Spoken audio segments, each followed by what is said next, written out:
ሶስቱ የኃጢአት ራሶች ወይም ደግሞ ዋናዎች አውራዎች በመባል የሚታወቁት እነማን ናቸው? የምታውቁት ታውቁታላችሁ። ለማያውቁት ግን ኮፒ ሊንክ እና ሪፖስት እያደረጋችሁ እንድታደርሱላቸው ጠይቃችኋለሁ። እንግዲህ በማቴዎስ ወንጌል ምዕራፍ 4 ከቁጥር 4 ጀምሮ የተጻፈ አንድ ነገር አለ።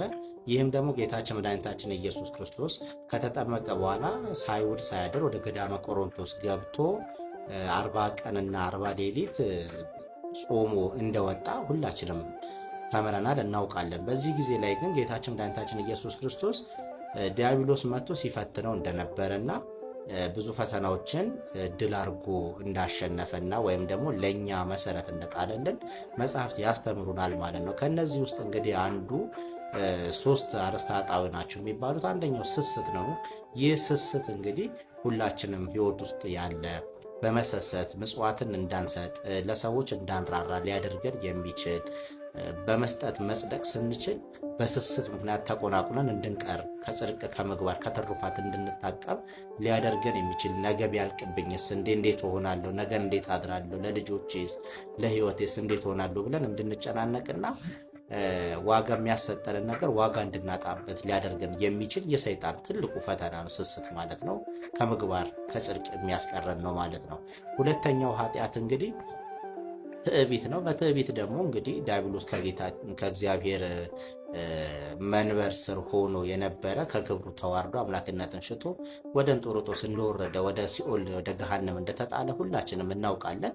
ይህ ደግሞ ትዕቢት ነው። ትዕቢት እንግዲህ በቤተ ክርስቲያናችን ውስጥ አስተምሮ ውስጥ በጣም እጅግ ከባድ ነገር እንደሆነ ቤተክርስቲያን ታስተምራለች እና ትዕቢትና መታጀርን ጌጥ አታድርግ ወደ ሲኦል የምታወርድ ነች ብሎ ቅዳሴ ማርያም ሀዳፌ ነፍስ ላይ ያለ ነው ይሄ ትዕቢት ማለት ነው። እና በትዕቢት እኔ እውቀት አለኝ፣ እኔ ዘመድ አለኝ፣ እኔ ገንዘብ አለኝ ብለን የምንወጠር ከሆነ ኃይላችንንም ክንዳችንንም ሰብሮ ባዷችንን ሊያስቀረን የሚችል ብርቱ ኃይል ከእግዚአብሔር ዘንድ እንደሚላክብን ሳናውቅ ቀርተን በትዕቢት ተወጥረን የምንኖር ካለን ከዚህ ሁኔታችን ልንታቀብ ያስፈልጋል። ትዕቢት የዲያብሎስ ነው እንጂ የሰው ልጆች አይደለም። የሰው ልጅማ ከእግዚአብሔር ከኢየሱስ ክርስቶስ ከእኔ ተማሩ ባለው አምላካዊ ቃል መሰረት ከሱ ተምረን ትዕቢትን አስወግደን እኔ ከራሴ ምን አለኝ ሁሉ እስከ እግዚአብሔር እንጂ ባዶዬን እንደመጣው ባዶዬን የምመለስ አይደለው እንዴ ምን አለኝ ብለን ወደ እግዚአብሔር ልንመለስ የሚገባና ትዕቢትን ከኛ ልናርቅ የሚገባ ነው።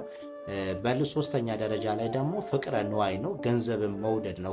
አንድ ሰው ለሁለት ጌቶች ሊገዛ አይችልም፣ ወይ አንዱን ይወዳል አንዱን ይተዋል እንጂ እንዳለው ጌታችን ኢየሱስ ክርስቶስ ለገንዘብም ለአምላክም መገዛት የማይቻል ነው ማለት ነው። ስለዚህ ለገንዘብ ብለን ሰዎችን የምንገልግ፣ ሰዎችን የምንገፋ፣ ጥቅማቸውን የምናስቀርባቸው ወይም ደግሞ የትም ፍጩ ዱቄቱን አምጩ በሚባለው መሰረት ገንዘቡ ይምጣ እንጂ በምንም መልኩ ይምጣ ብለን ገንዘብን አሳደን ብዙ ክፋት ስራዎችን የምንሰራ ሰዎችን የምንበድል ነገ ገሃነመ እሳትን ሲኦልን ሳናስብ ቀርተን ለሚያልፍ ተራ ህይወት ብለን የግፍ ስራዎችን ሰርተን ገንዘብን ለማግኘት የምንጥር ብዙ ሰዎች አለን በዘመናችን እና ያን ሁሉ ነገር ማድረግ አይገባንም።